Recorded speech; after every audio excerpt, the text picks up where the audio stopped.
PA group ought to be fully supporting declining outside contributions. We will now pass the basket. This is a weekly step group. Our format is as follows. A speaker is asked to talk for 25 to 30 minutes on the step of that week, followed by discussion or questions until 7 p.m.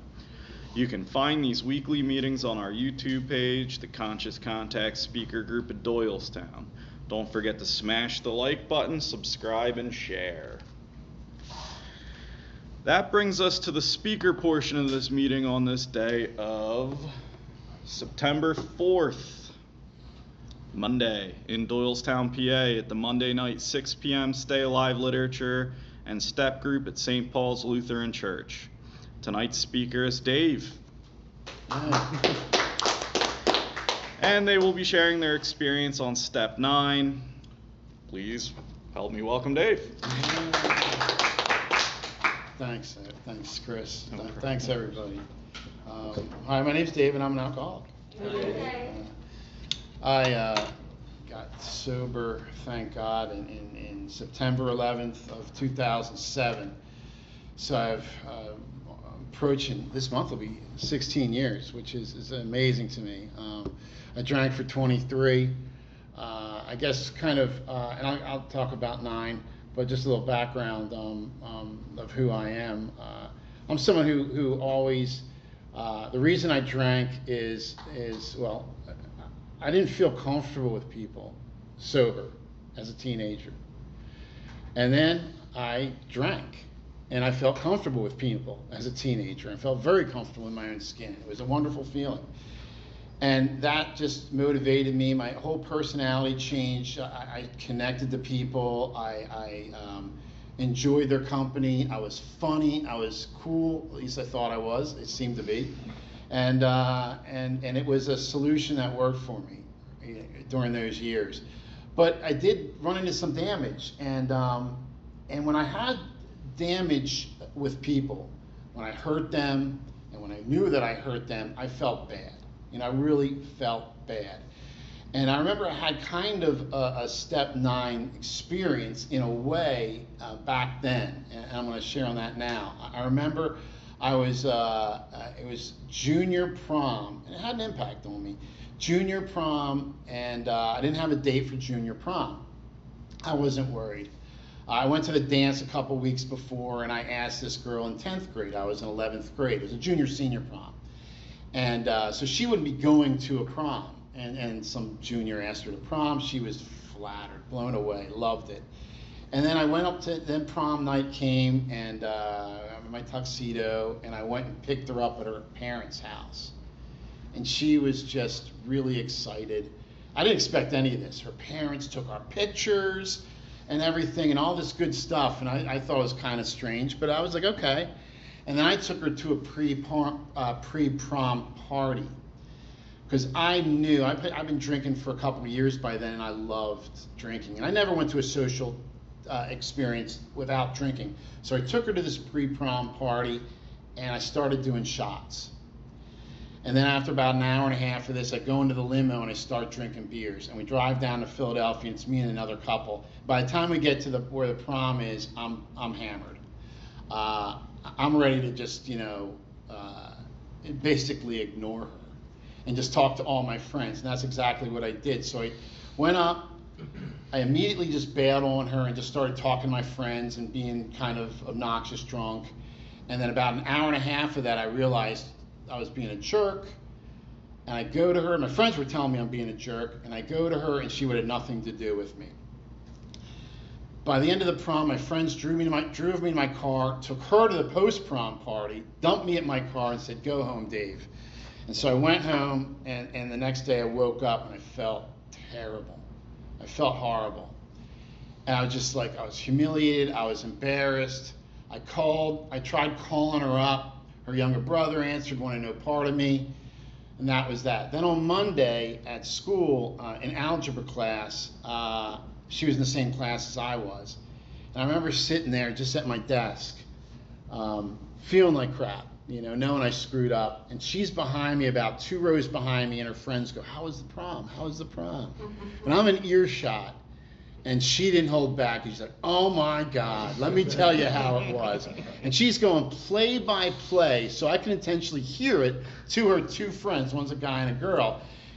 And I kind of peeked back, and they first thought it was kind of joking at first, and then they started feeling awkward. And it was just awkward all around.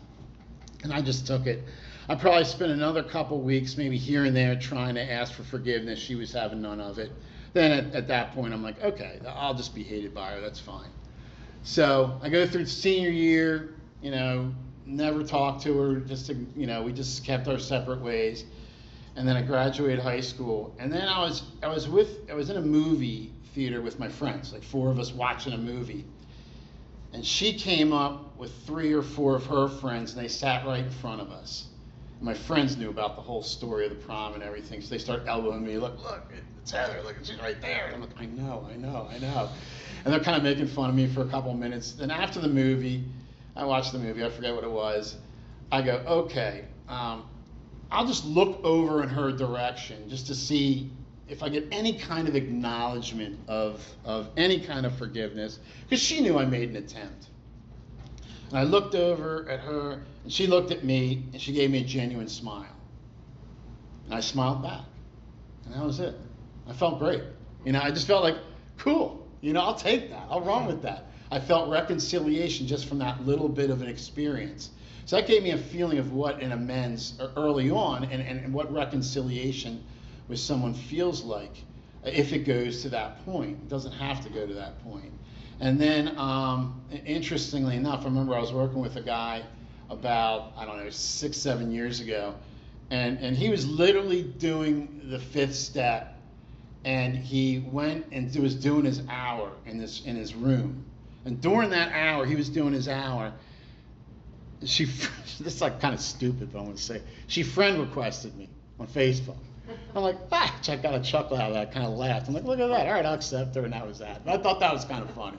He's doing step work, and so I don't know, just a silly, stupid story. But yeah, so I just like reconciliation with people, because I don't know. But so fast forward. So basically, I drank for 23 years, and I tried quitting on my own. And sometimes I'd get sometimes I wouldn't. But nothing stuck until I came into these rooms at Alcoholics Anonymous. And when I did come into these rooms, I had a little taste of it before. And I knew you had to go to meetings and pray, and that was basically it. So when I came in here, I'm like, all right, I'll go to a meeting every day for 3 months. And I remember this one guy saying he prayed every day, and that was a difference maker. And I'll do that. I'll pray in the morning, pray in the evening. And then a little later I heard, okay, I got to get a sponsor, and that's it. And basically I did that for about 3-4 months, and then when I was with my sponsor, and he was like, all right, we got to do the steps, And I'm like, oh, okay. So I started the step work with him. I started the 4th step, but I wasn't ready. I wasn't ready, to be honest. I wasn't ready to be honest with him to do an inventory, so I didn't. And I did general service for a while in AA. I was a GSR, eventually a DCM. But when I was a GSR, basically all I would do is do GSR work and go to meetings and pray a little bit. And I avoided the steps. Like, I didn't want any part of them. Like, it's just too much work, right? And I did this for 2.5 years. And after about 2.5 years, even though I didn't have a thought of a drink per se, I was in a lot of emotional pain. I didn't like my life. I was in a relationship with this girl that made me miserable. I was just like, something's going to break here. Something's going to break in my psyche. I'm going to either, hurt someone, hurt myself, or drink, or I could do the steps. So that was like kind of, or I could do the steps. So finally I got enough pain, like we get enough pain to get us into the rooms, and I had to be in enough pain to start doing actual step work. So I did. I called my sponsor. I'm like, said I'm ready. So we sat down and did a thorough 4th and 5th step, and just started getting my amends list and all that, and everything. And so I know I was always financially struggling in my drinking, and I owed, let's say, fear of creditors. I mean, financial fear was a real thing for me back then, and I'm fortunately free of that. But at the time, I had my car repossessed, my phone cut off, and just was isolating. So I was an isolated drinker for the last few years of drinking. And so the first amends that I did was a financial one. It was all right. I had this I was like 3 years behind in county tax. I paid 1 year out of 4, and I guess sometimes you get your paycheck and come out automatically, but mine didn't. So I owed this back tax to my county. And I was like, I don't really want to deal with this. It's a county tax. It was $1,700 over 3 years. And, but it just started eating at me. I just wanted to get it out of it. I wanted to get it resolved. It was eating at me. So I heard from my sponsor and other people in the rooms, just call them up, have a conversation with them. Do you want to do the amends? Do you willingness? Are you willing? And I was. I wanted to. I just didn't know how. I knew it wasn't impossible, but I thought it was improbable. So I called them up, and they seemed really receptive to my call, because a lot of people in their experience probably is people with 3 years of tax don't call them, right? They just keep sending letters until they get tired of sending letters, right? Or I don't know, if they get arrested or something, and then they do something. So I called them up, and they were nice and friendly. I'm like, yeah, hi, this is David Pierce, and I owe like 3 years of back taxes for the county. Well, I'd like to pay it back. I just don't have the money. And they go, well, what can you pay? I'm like, well, I can pay a little bit a month until it's paid off. I'm like, all right, what can you pay? And they're like, yeah, sure. And I go, $100 a month? They're like, all right, sure. I'm like, oh man, that was easy. They took that easy. So, okay, well, can I make it $50 a month? And they're like, yeah, that's fine. $50 a month is great. And that's what I did. I started paying them $50 a month. And I would have to do this for 3 years, but I didn't have to. Fortunately, after about a year or a year and a half, I was able to, just from work and stuff, get enough money to pay it off, like whatever the final $1,000, and be done with it. And I'm like, that was good. I'm glad I got that done. And it was like an actual direct amends that actually produced something, right? It was a good feeling, and so. And that was good. So, and then I had to do my parents. I don't have any siblings. I didn't have to do any amends to siblings, obviously. I've never been married. Well, I'm married now, but I got married at 52 a couple of years ago.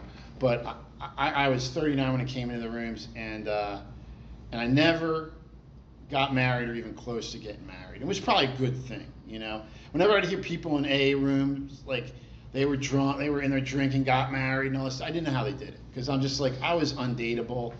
I couldn't handle it. Like, a woman would know my mess within a couple of weeks, right? And in fact, this one girl, I'm going kind of one girl like I dated, she like opened up my trunk, or I opened up my trunk, and she saw all these bills in the back of my trunk, and she's like, what's this? I'm like, oh, bills. She's like, don't you pay your bills? I'm like, yeah, I pay them. I just put them in the trunk first. No one puts bills in a trunk. But how do they get to a trunk? It doesn't follow a sequence of events of paying a bill. Right?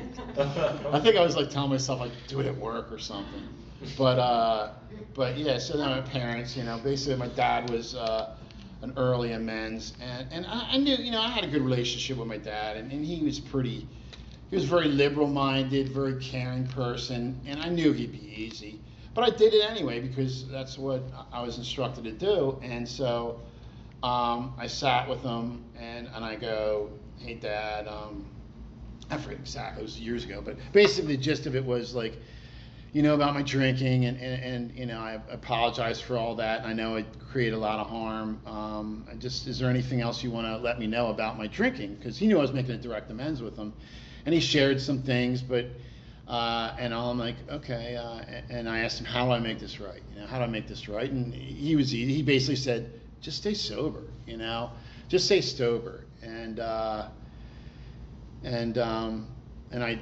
thank God I have since that amends, and it made me feel good. But during the conversation, because you don't know what's going to come out in the conversation, he like told me about the time when it was one of those times when my cell phone was shut off, which was actually a complete relief, because then I had to talk to anyone, because when people called, I get scared anyway. And he just came to my door one day, because I hadn't spoken to my parents in 6 weeks.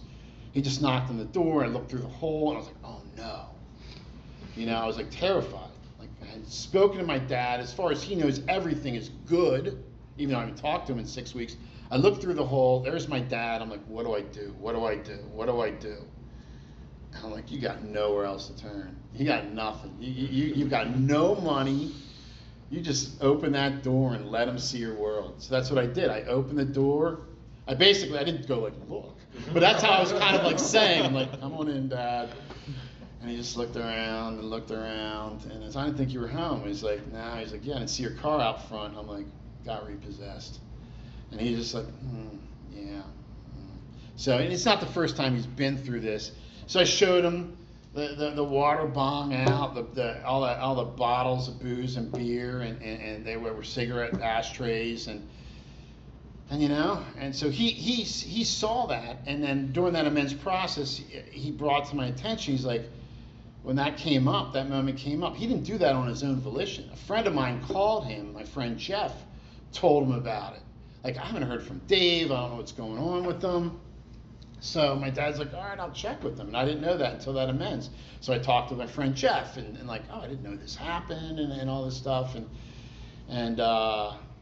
So, you know, so that was good. I'm glad I did that amends with my dad. I'm glad I got sober. I'm glad he got to see me sober, because he passed away in 2016. And I got sober in 2007. So, I wish he met my wife, who I got married to in 2019, but it was still a great experience to end my relationship with him in that way. But and then my mom, with my mom, I did hers later, and because I thought, like, it was almost like, I'm good with my mom. Why even bother? So I go to my mom. I go, Mom, you know, part of a recovery program is to make direct amends. I would like to make a direct amends to you. She's like, all right. And then, but I knew, I'm like, all right, she's got to be fed. I got to be fed. You got to eat. You got to eat. You don't want to be hungry doing amends. And so I go, all right, so what's a good time for you? So we decided like 2 o'clock or whatever. And before that, I came over to her house and I did errands with her. And so I'm I pick her up. I take her to the flower shop, Buckman's flower shop, get a plant with flowers on it. But on the way to Buckman's, she's like, you're speeding, slow down. Okay. And I have Tourette's, so I do this twitch. Sometimes I let my hand off of the steering wheel, and she goes, put your hands on the steering wheel. I'm like, okay. And I get the flower, I pick up the flower, and I'm taking it out of the car when we get home. Or like, no, I put it in, and I ripped off part of the flower in the plant. She's like, you ripped off part of my flower. And I'm like, all right. You know? And so I'm like, I'm going to make amends to her. I'm like getting all heated up. So I'm on the way home, and she made another comment, I forget what. And she doesn't mean it, just makes fun, right? It's just, and I remember my sponsor would tell me things when I would complain. I would be like, if I complained about this to my sponsor, I heard his voice, I'd be like, yeah. And then she like gave me a hard time for speeding. And then she like nagged me for ripping one of her flowers. And then he'd be like, well, did you speed? I'm like, well, yeah, but you know, she didn't have to. And he's like, did you rip one of her flowers? And so that was in my mind. I'm like, yeah, I did do these things, even though in my standard it's no big deal, but in her world, you know, it's enough for her to mention. So I kind of realized, all right, I prayed to God and gave me the peace of mind to make the amends, and I made the amends, and nothing incredible came out. It was just a fine conversation we had. It's just good to get that out of the way. And So, like today, how I feel, like I can honestly say now if I got sober in my 20s, and in college, I would have had a ton of amends to make there because I knew those people. I was working around with those people. I don't know how to get in touch with a lot of those people, and I don't know a lot of those people now. I remember like one time, getting so drunk at a fraternity party that I was like trying to pick a fight with every guy, trying to hit on every girl, and I blacked out. Woke up the next day, my friends were reaming me out. It's like I'm dreading talking to my friends because I know I'd hear it from them. And I remember walking the rest of the campus, like just with my head down on the ground, just avoiding eye contact from everybody. I was so humiliated. But I don't know who those people are. But now I don't have that. I could look at anybody in the eye and feel fine. And if an amends or something comes up, I did. Case in point. My friend Jeff, a person from high school, was talking to him on the phone. He's like, I gotta go. I'm going to the Phillies game, meeting Dave at a Phillies game or picking him up or whatever. And she's like, Dave who? And he goes, Dave Pierce. He's like, Dave Pierce, that jerk? He called me a slut. And I'm just like, and when he told me this is like, I don't know, 6 years ago, and this is high school, I'm like, what? I'm like, oh yeah, I think I remember that. But I was kind of like taken back. I'm like, really, she's holding on to that still? And I'm like thinking, I haven't done an amends on that one. My amends on that one is just to stay away. If she's that fired up about something in high school, I'll be your enemy. Fine, don't like me. But if I saw her, I would say hi to her. We're actually Facebook friends. Tells you a lot about Facebook. Yeah, it's Facebook. So, but yeah. So, and then during my course, and I don't know what time it is. Okay, I'll go a couple more minutes. So AA has brought me obviously sobriety, which is key number one for me. It's brought me reconciliation and better relationships with people. I try to be more of, I try to, worry about their concerns. It brought me to a God of my understanding. And the God of my understanding says, honor thy mother and father. And so when I think of my parents, I think of my mom, I gotta honor her. She outranks me. My mom outranks me, and she was a good mom. She is a good mom. And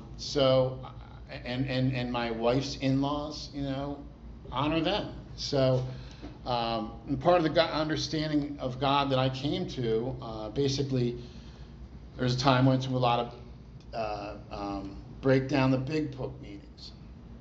And in that process, I started going to a church that did that with the Bible, break down the Bible line by line, just like the big book. And it opened me up to the God of the Bible and an understanding of who that God is for me, and that was Jesus. And by having that relationship with a personal God of my understanding, I have a reconciliation with God of my understanding. Because I have a relationship with the living God that I know, that I call Lord and Savior Jesus Christ. And that means, and I wouldn't have gotten that if I didn't get sober in AA. And that led me to a clear-cut God of my understanding, and I'm grateful for that. And so today, I'm involved in AA, I'm involved in the church. And the combination of those two have brought me to the point where I have a great life. I got married when I think I ever would. And the reason I got married is because I found God. I was so unprepared to get married beforehand. I would always think, what am I going to get out of it, kind of thing. Now it's more like, all right, through our marriage, we honor God. And God said, okay, you're ready. Believe it or not, you're ready. At 52 years old, you're ready to get married. And I got married. So that was pretty amazing miracle in of itself. We met on a trip to Israel through our church. And we're actually going back to Israel in end of October with our church. So it'll be cool. So that's all I got. Thanks.